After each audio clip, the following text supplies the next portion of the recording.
वादी जुमरुद की अजमत हमेशा अपने बादशाह अरसलान के दिल में बसती थी, मगर इस शानदार ममलकत में सुकून की एक कमी थी।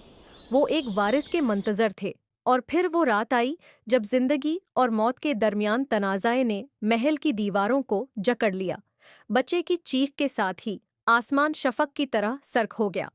उस नन्ही जान के साथ ही कोई गैर फितरी ताकत इस दुनिया में आ गई थी।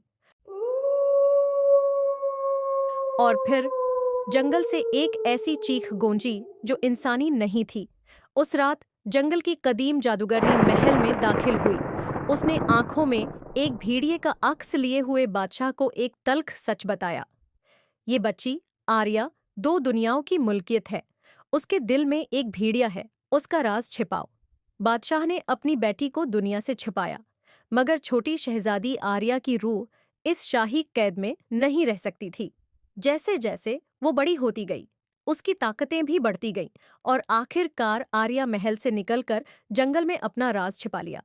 वो एक शहजादी की बजाय एक मुहाफिज, एक साइबान बन गई। जंगल में आर्या ने भेड़िया सरदार जहर को अपना दोस्त बनाया, जो उसका खामोश मुहाफिज था।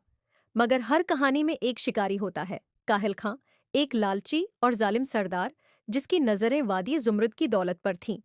उसकी फौज ने इस अमन को आग लगा दी। शहर घुटनों के बल था और बादशाह अरसलान बेबस था। दौर जंगल में आर्या ने उस तबाही को महसूस किया। उसका इंसानी दिल खौफ से कांपा, लेकिन उसके अंदर का भेड़िया चीख उठा। अब छिपने का वक्त खत्म हो चुका था। चांद की रोशनी में खड़ी आर्या ने किस्मत का इंतखाब किया। वो पल थी, वो ताकत थी। और फिर जंगल में एक ऐसी आवाज गूंजी जो पहाड़ों को तोड़कर महल तक जा पहुंची।